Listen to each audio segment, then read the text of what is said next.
No programa da ESPN, especialistas falam sobre jogo entre Cruzeiro e Corinthians no Brasileirão.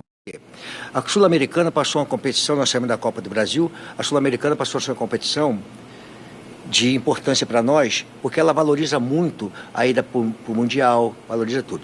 E quando você está numa empresa, você conversa com as pessoas, você não entendeu porque você não tem uma informação precisa. Eu estou falando você entender agora, tá? Então, quando o presidente me chama para conversar, é o seguinte, nós conversamos, como nós conversamos sempre, quando nós falamos prioridade ao brasileiro, porque foi decidido com o Alessandro, com o presidente, que a prioridade ao brasileiro seria a Copa do Brasil. Quando nós saímos da Copa do Brasil, o presidente reuniu a gente, nós reunimos de novo, a prioridade agora é o seguinte, é o brasileiro para tentar ir para a Libertadores, chegar lá em cima, mas nós temos uma importância na Sul-Americana. Qual o problema de uma empresa acontecer dessa forma? Nenhum problema. É assim que funciona. As pessoas acham que eu chego lá e decido tudo que eu falo aqui é conversar internamente. Então, só para você entender. E a outra é o seguinte, cara, aonde está escrito que eu tenho que chegar no intervalo do jogo e mudar 3 jogadores, porque eu já fiz outras vezes? Onde é que está escrito isso? Então deixa eu falar um negócio para você. Se você não quer entender, eu não posso fazer nada. Mas onde é que está escrito em algum lugar que eu tenha que fazer a substituição no intervalo ou não? Eu já fiz tudo, já fiz no intervalo, já fiz em primeiro tempo, já fiz no final, já fiz tudo que tem que fazer. Já joguei com 3 zagueiros, já joguei com 4, já joguei com 5. Onde é que você não consegue entender? Então é questão de boa vontade. Então estou te explicando para você poder entender um pouquinho. Isso. Puxa, fala um pouquinho aí da volta do Mosquito, esse gol importante. E também fala qual a importância desse pontinho conquistado aqui em Belo Horizonte. Cara, assim, eu quero dar a importância seguinte, cara. Todo mundo ficou muito chateado. Eu vi muitas notícias, até uma que me assustou bastante. Tá? Que é, como ele falou, ele não entende, mas é porque as informações, talvez os caras que passam informação não são os caras que precisam passar informação, né?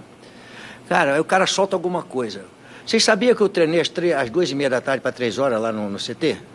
Fiz uma parte tática, porque eu não podia fazer parte tática em estádio aberto. Só não entende quem não quer. Aí o cara vai noticiar que não houve parte tática, que eu não treinei parte tática para um jogo decisivo. É uma questão de boa vontade, de bom senso ou de sacanagem. Só pode ser, cara. Para noticiar uma coisa dessa, porque nós marcamos assim, cara, como é que eu vou fazer um trabalho tático? Vai estar todo mundo lá, um treino aberto, como é que eu vou fazer taticamente lá? O que eu fiz? Marquei com o pessoal, vamos chegar um pouquinho mais cedo, vamos fazer a parte tática, depois nós vamos para lá fazer uma recreação. Cara, eu fiz a coisa, aí o cara, não, porque o jogador... Que jogador informou porra nenhuma? Não tem nada de jogador informou, isso é bobagem, cara. Isso é sacanagem, porque sempre sai as coisas assim, tipo, acabou o jogo, perdemos uma competição. O treinador é execrado, 2 jogadores são... O treinador tem que ser mandado embora, 2 jogadores são execrados, ou 3, porque perdeu. Claro, nós perdemos a competição. Nós estamos chateados, sabe por quê? E eu vi isso. Meu time ficou arriado após a perda.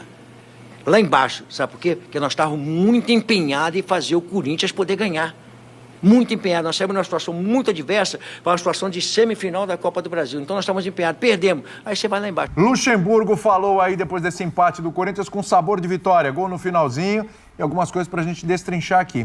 Primeira resposta dele tem a ver com a história da Sul-Americana, né? Sinceramente, eu não vejo nenhum problema em mudança de rota. Eu também não vejo problema nenhum em mudar a rota.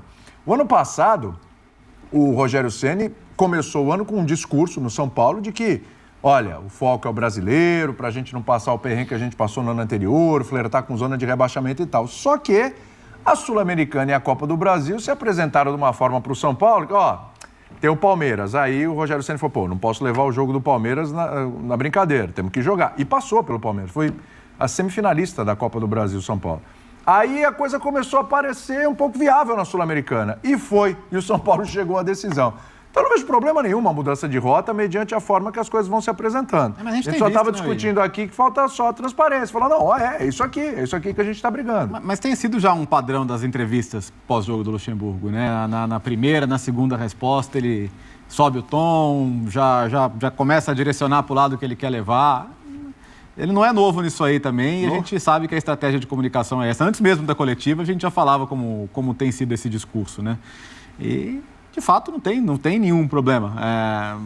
A gente sabe que um time como o Corinthians trabalha para ganhar títulos, não vai ser campeão brasileiro, já não vai ser de nenhuma outra competição, e a Sul-Americana é a grande possibilidade de título que se apresenta. Então, Não tem nada de errado, até pelo desgaste que foi no meio da semana, né? Então, eu nem acho que a pergunta tenha sido feita de má intenção, nem para... a gente não conseguiu ouvir a pergunta, né? Acho que quem está em casa também não, mas... É que nesse caso, eu acho que ele levou para o pessoal. Porque, primeiro, o problema está antes. O problema é quando ele vem com um discurso que não é o verdadeiro. Na véspera do jogo com o São Paulo, ele falou, não, tudo bem, o jogo com o São Paulo não é tão importante assim. E era. Claro. Lógico que é.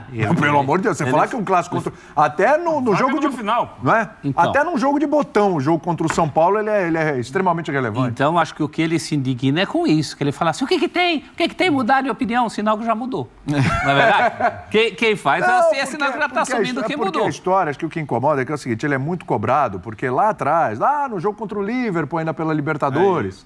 Colocou a molecada, a impressão que dava é que não estava nem fazendo força para ir para a Sul-Americana, para ficar em terceiro, nenhuma. Deixa aí. Aí a molecada foi lá e foi bem, foi 3-0 aquele jogo, né? Aí foi para o jogo pré-oitavas ali da Sul-Americana, contra o Universitário, e também parecia... Aí passou, aí a coisa foi se apresentando e falou, opa, peraí, eu achava que eu não tinha elenco para 3 competições, de repente essa molecada foi aparecendo, como você lembrou agora há pouco, né, Eugênio? Essa molecada foi aparecendo, apareceu o Moscarda, eu consigo jogar com aqui, aí aparece o Felipe Augusto, que fez um gol, aí aparece o Rian, que deu aquela confusão toda, aí aparece não sei o que, ele começa a olhar e de repente ele nem tem mais 3 competições, ele tem 2, com um elenco que parece, de repente, poder ser competitivo na Sul-Americana. Ele muda o disco, Spegler. Porque o Estudiantes é melhor que o Newell's. Isso bem melhor. Claro, não adianta ir com a mesma estratégia que cai fora. Olha, eu não sei, você pode até me ajudar.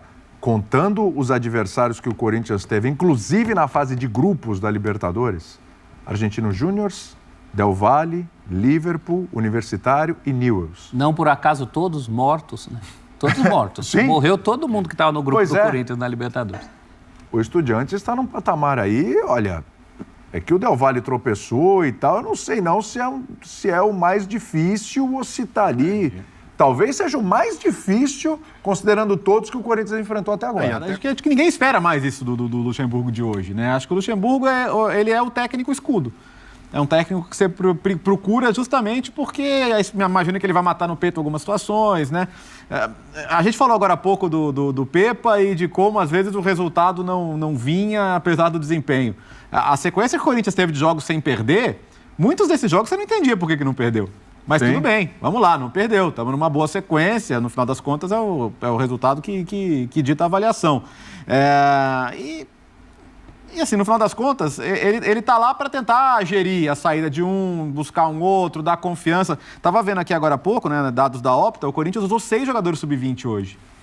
6. Ninguém tinha usado 5 nesse Campeonato Brasileiro. Então, queira ou não, assim, você precisa ter condição também de lidar com esses garotos, de passar confiança para eles. Eu consigo ver esse mérito também, sabe? Então, eu não acho que, quando você me perguntar fora do Luxemburgo, hoje eu acho que não faz sentido. Ele fez substituição de sub-20 por sub-20. Né?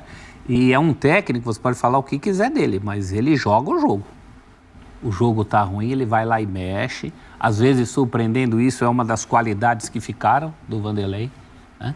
Ele, às vezes, mexe antes mesmo de pedido de torcedor. Ele enxerga, ele mexe, ele peleia até o fim da partida. Ele deveria ter mexido já no intervalo hoje. Talvez não esperado até 11, 12 do segundo tempo. Sim, e mesmo contra o São Paulo, tinha que ter mexido antes. Eu só acho que ele está demorando para mexer. Isso é um ponto. O timing, sim. Mas ele mexe, ele não morre abraçado. E sobre mudar de ideia, gente, vergonha seria o contrário. Sim. Seria o Corinthians ter a soberba de achar que menospreza a Sul-Americana e aí vai ralar no Campeonato Brasileiro para chegar entre 6. Você acha que esse elenco aí tem certeza que vai chegar entre 6? Nada indica isso.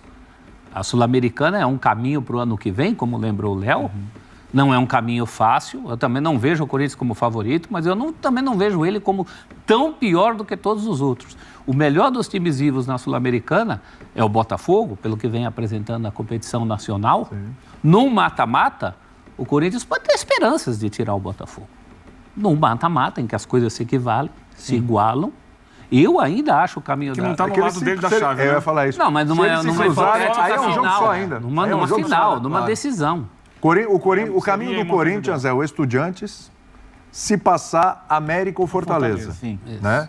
Sofreu com a América na Copa do Brasil. Sim. Mas lanterna o América está disputando posição com o Vasco no Campeonato Brasileiro. Você entrar numa competição, achar que você não pode passar pelo América, então você nem entra na competição. Não é? Isso é fato. Então. O Fortaleza que seria o adversário. Acho até que o Fortaleza deve tirar o América, mas enfim, o América tem surpreendido no mata-mata. E aí sim, uma final, ou contra Botafogo, ou contra São Paulo, ou sei lá, se passar a LDU, enfim. Que também é né? um Que time... também é difícil. Aí é um jogo só. É erro de planejamento. um Mas é o que o turbilhão. professor falou. Parece Qual muito a Flamengo. última que começou certa? Faz muito tempo. Esse elenco já é um elenco remendado. O Já é um planejamento elenco do Corinthians é remendado. um dia da marmota. Renato Augusto, Juliano, eles chegam para tapar um buraco num time que estava ameaçado de cair. Sim. Quando eles estreiam lá na Vila Belmiro, estou falando de 2, 3 O anos Juliano atrás. fez a estreia na Vila Se Belmiro. você no 0-0. pensar na formação, você vai ver desde o tempo em que tentou formar um time em função do Luan. Gastando muito dinheiro, não Thiago dando o Nunes. jogador Ah, de e lado o pro erro. Thiago Eu tô pra Nunes. dizer que é desde o desmanche do time de 2015, praticamente. isso. Que até mesmo depois do outro título brasileiro já foi uma coisa que foi... O 17 começou o ano com o Carille, né? É. E também era aquela dúvida. Mas o 17 se perdeu uma grande oportunidade de botar as contas em ordem em silêncio. Sim. Não era um time caro, foi um time tricampeão paulista, né? Porque geralmente quando você quer colocar as contas em ordem, ficam cobrando títulos. Ali vieram títulos. Então, se tivesse essa boa vontade naquele momento, em que não se falava de reforço, acertou alguns jogadores que a gente nem achava que fosse acertar, como o Pablo, como o próprio Balbuena na primeira passagem, né? Olha que chance que se perdeu ali. Então, é complicado, vem Gente, de pra- longe. Para fechar aqui, até falar com o nosso Roger Guedes aqui, o nosso editor-chefe hoje é o Roger Guedes, para quem não sabe. Cobrimos a oferta, os caras Cobrimos queriam a levar oferta. ele, a gente cobriu. Para, Não dá, o nosso é mais caro. Não, mas ele falou, olha, era meu Sonho sonho do jogar Roger no Guedes Catar, era jogar no mas eu Catar. tinha um sonho maior ainda, comandar o linha de passe, ele falou. Aí a gente fez a proposta até por menos dinheiro. Mas o Adson vai mesmo, né? O Alessandro meio que confirmou. Parece agora, que vai né? mesmo. E aí eu pergunto para vocês, rapidinho, você vai falar do Moscardo, né? Semana que vem, Moscardo, ok, titular, beleza, é ele nesse time, porque realmente o menino é bom, hein? É muito bom de bola. Mas é um jogador que ainda nem completou 18 anos. Sim. E a gente tem que ter muito cuidado nessa evolução dele enquanto atleta. Não dá para exigir regularidade nessa faixa etária. A gente identifica facilmente o potencial técnico imenso, visão de jogo, cabeça em pé, drible curto, bom passe, aceleração, potencial de marcação, cobertura, se antecipa. Tem todas as qualidades de um excelente jogador para a sua função. Vê lá na frente, enxerga muito, mas tem 17 anos. Então, acompanhar passo a passo. Não dá para dizer assim, ele tem que ser o titular do time absoluto. Contra o Estudiantes, é uma pedreira, né? Eu acho que ele pode ser um jogador que vai ganhar espaço no elenco do Corinthians, mas, por exemplo, para um jogo como esse, contra um meio-campo pesado e muito experiente, que tem Succhi, que tem Rodrigues, que tem Ascaciba, um meio-campo duro do Estudiantes, é um jogador que talvez, não tecnicamente, psicologicamente sinta um pouco o peso do jogo. A gente tinha essa dúvida em relação ao São Paulo, até nós dois concordamos em manter o Maicon Sim. contra o São Paulo, justamente porque o menino é muito menino. Mas qual é a opção? É botar Maicon e Fausto Vera para assistirem, como eles assistiram o Lucas? Também não dá. Ó, ele é o perfil. Ó, esse ano no futebol mundial, a gente teve 3 volantes vendidos por mais de 100 milhões. Né? O Enzo, o Rice e agora o Caicedo. Essa está se tornando uma das posições mais importantes do futebol, porque é isso, cara. É o cara que sai com a bola, sabe? É o jogador resistente à pressão. E hoje, cada vez mais, você pressiona a saída, você sobe. Então, se tem um jogador com essa qualidade, são jogadores raros e que cada vez mais estão valorizados no mercado. Então, de fato, ele me parece ter um potencial gigantesco. A maturidade da jogada de hoje. Cara, era a última jogada do jogo, entendeu? Exatamente. E você teve, sabe, a tranquilidade para sair do Gilberto. Timão Notícias é um canal voltado para deixá-lo informado sobre o Coringão. Para manter-se atualizado, inscreva-se no canal, deixe seu like e compartilhe com outros do bando de loucos.